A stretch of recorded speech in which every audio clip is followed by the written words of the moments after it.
আজকে রান্না করেছি শীতের একটি জনপ্রিয় খাবার কুমড়োর বড়ি আর সিম। হ্যালো গাইস, আসসালামু আলাইকুম। কেমন আছেন আপনারা? বরাবরের মতো নতুন একটি ভিডিও নিয়ে হাজির হয়ে গেলাম আমি মোহনা।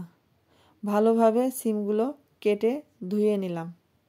তারপর একটি কড়াই নিয়ে কড়াইয়ের ভিতর দিয়ে দিলাম কেটে ধুয়ে রাখা সিমগুলা। তারপর দিয়ে দিলাম একে একে মশলাগুলা। দিয়ে দিলাম সরষে বাটা, দিয়ে দিলাম পেঁয়াজ বাটা, দিয়ে দিলাম কাঁচামরিচ বাটা, দিয়ে দিলাম হলুদের গুঁড়া, দিয়ে দিলাম স্বাদ মতো লবণ। তারপর হাতের সাহায্যে ভালোভাবে মশলার সাথে সিম আলুগুলা মাখিয়ে নিলাম। হাত ধুয়ে একটু পানি দিয়ে দিলাম। তারপর আধা ঘন্টার জন্য ঢেকে রেখে দিলাম। আধা ঘন্টা পর চুলায় বসিয়ে দিলাম। চুলায় দিয়ে নাড়াচাড়া করে পানিটা শুকিয়ে নিলাম আর ভালোভাবে কষিয়ে নিলাম। অনেকক্ষণ নাড়াচাড়া করার পর দিয়ে দিলাম একটু ঝোলের পানি। ঝোলের পানি দিয়ে একটু ফুটিয়ে নিলাম। তারপর পেঁয়াজ কুচি, রসুন কুচি আর বড়িগুলা আধা ভাঙা করে নিলাম।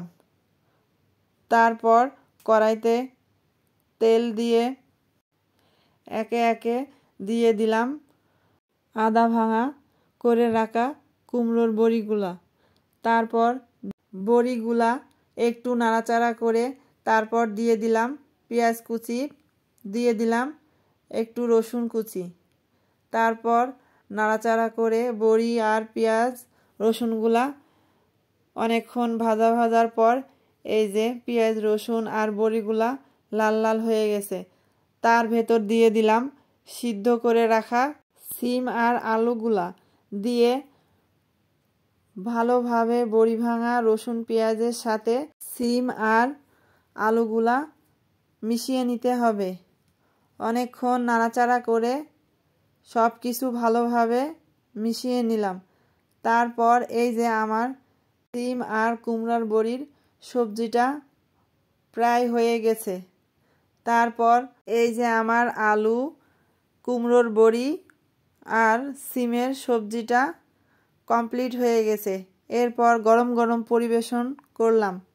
আপনারা কুমড়োর বড়ি আর সিম এভাবে রান্না করে খেয়ে দেখবেন কেমন লাগে, আর কমেন্ট করে অবশ্যই জানাবেন। আজকে ভিডিওটা এই পর্যন্ত। সবাইকে আল্লাহ হাফেজ।